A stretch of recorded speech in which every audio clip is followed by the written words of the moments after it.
Hello everybody, welcome back to another food review. I'm BigLT. I'm SFParker. She's back. I'm back. After 2 food reviews of doing stuff solo. Anyway, she picked this out for me to do for today. We're doing the Kebler Butterbeer Fudge Stripes that's based on the Harry Potter series. I'll let you open it.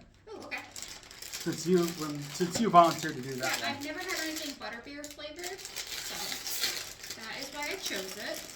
And I've done research, there's no actual alcohol and taste of any kind in it. Well, yeah, I think that's part of the series as well. Yeah. Like, in the story, it's not an alcoholic drink, but I think it can be made into an alcoholic drink. Yes, it can be. There is proof out there that I didn't. Ooh, it smells really strong with butterscotch, as it should. Yes. That's one of the main ingredients. Yes. But I did look on Google, and Google AI said that some butterbeer can have alcohol in it. Otherwise, it's basically a butterscotch cream soda. It smells really good. Now, our section's in the way. Whoop.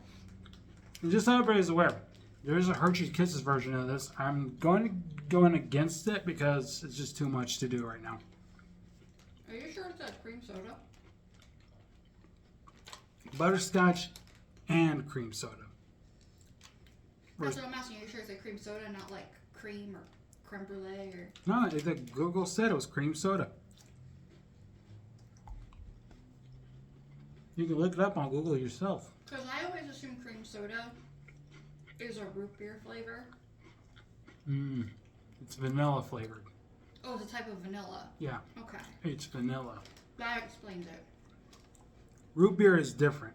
Root beer is more aged vanilla, whereas cream soda is more just straight up regular vanilla. It's more pure vanilla, I guess you could say. Which is why root beer has a different taste as a vanilla taste than, say, just regular vanilla. Like if you had ice cream or something. So think of cream soda like ice cream, like vanilla ice cream, Yeah. but in a liquid form. That makes sense. These are really good. They are. They have a smell that I think there was a particular in America we have Girl Scout cookies. There's a particular Girl Scout cookie that I think uses a very similar like shortbread base. Okay. And the smell is so familiar that every time I put it up to mouth to eat it, I smell it. And my brain is just like, this is a Girl Scout cookie. It's not a Girl Scout cookie. But it's not a bad thought. It's more of a, ooh, yummy.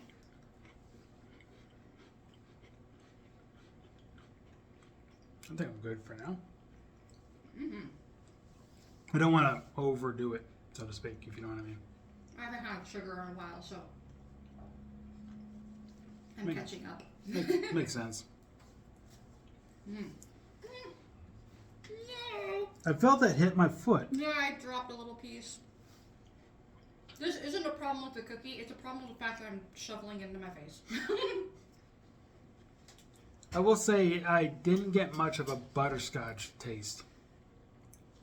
And I would disagree. I'd say the butterscotch and vanilla flavors, now that I know it's vanilla, that's what I couldn't put my finger on.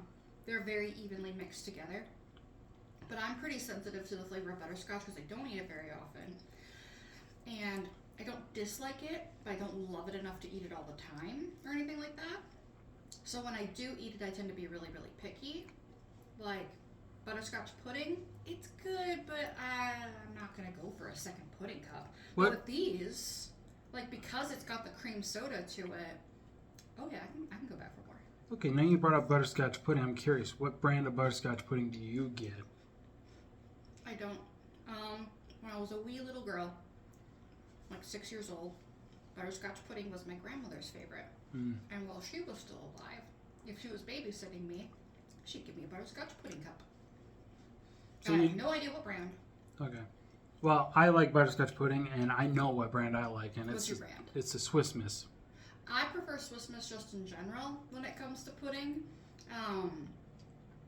I think they just make really good pudding, but I don't tend to eat a lot of pudding anymore because it is one of those things where I will scarf it because I really like how it tastes. And the I'm texture. guilty of that, but I have no regrets. Like, I don't buy it because the whole point was to have, a cup for each lunch to go with each lunch.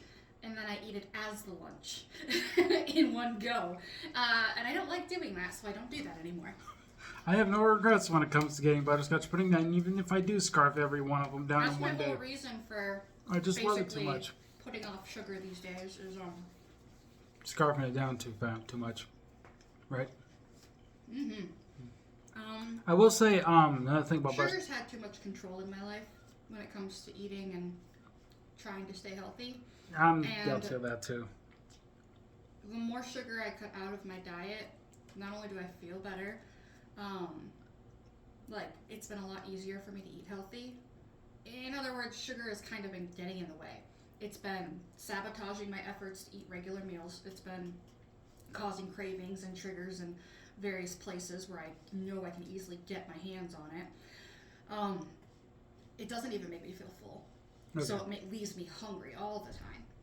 And it's just bankrupting me in certain ways because all my budget for my groceries goes to the sugar. So I've way cut back on the junk to the point where something like this is fine.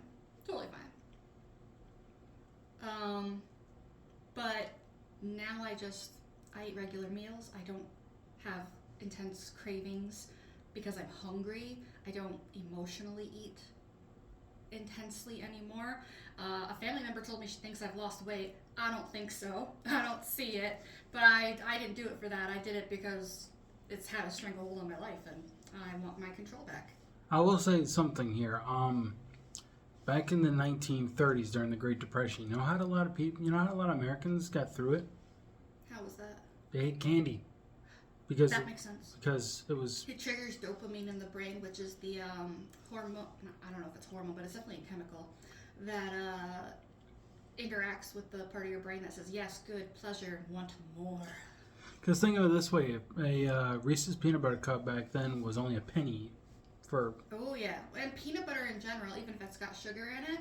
Well, chocolate's been shown scientifically to actually have happiness-related qualities to it. That's why a lot of girls like to eat it when they're not feeling so nice. But peanut butter has protein in it, so and if I remember right, a Hershey's bar was 5 cents. Oh, those were the days. Exactly. Those were the days. Exactly. So I miss penny candy stores. Oh, trust me, back in the 90s, when I was a wee little kid. We had one here in town. We had a penny candy. Well, here's what I'm saying. When I was a wee little kid, about like 5 years old or whatever, living in Iowa, my mom would take me to a store that was known as a locker because it was a bit of a meat locker, but it had like its own grocery thing. Yeah. So because it was kind of like no offense to anybody from my actual hometown, but it's kind of a redneck town kind of thing. So there was a lot of hunters and everything. They like to hunt and fish. So you brought deer. They take care of it for you and they wrap it up for you. And it doesn't sound so much redneck as it just sounds rural. I mean, because just having a hunter kind of aesthetic to it doesn't automatically make it redneck. Well, what I'm trying to say is everybody there was always into hunting and fishing. Guns, beers, fish. Yep. Exactly, yes, exactly. The stereotypes. Exactly, yes. And me personally am the gaming geek of the area. But what I'm trying to get my point across was the locker, when I first went there, they had this big plastic jar full of Tootsie Fruities. Ooh, and every one of them was a penny a piece. Oh, yeah. But obviously, we're not from an age where you could get like a pound of it for a penny. That was definitely a thing. Yeah. But we are old enough where in our youth, penny candy stores existed. Yep. Where each candy cost a penny, which was awesome. Yep, that is true. And for me personally, the penny candy was always the Tootsie Fruities. That's how I got into that. Yeah, Tootsies were amazing for a penny. And the funny thing about Tootsies in general, at least Tootsie Rolls, my grandma loved Tootsie Rolls so much. My mom and I would always give her Tootsie Rolls, and now we burn her out so much she won't even eat them anymore. we Tootsie her out, And she hasn't had Tootsie Rolls in, I think, like 10, maybe even 15 years now because we just kept giving her Tootsie Rolls. Just the endless Tootsie Roll train kept it coming, and now she's like, please let me off the train. Yep. Anyway, let's give our rating. Why don't you do it? Because it was your pick. Solid 8. Solid 8? Very good cookie. I'll give it a solid 7. Just because I wish it was a bit stronger on the butterscotch flavor. Yeah, if you love butterscotch, this is going to be a more subtle flavor. But if you aren't a huge butterscotch fan like me, it's subtle enough, but also strong enough where it tastes really good. Right. The vanilla from the cream soda side helps a lot. And the cookie itself is just a really good... Kebler always does really good shortbread cookies. Yeah. Whatever the recipe is, it's very good. Yep. And it mixes really well with this. Speaking of cookies, I was watching The Food That Built America.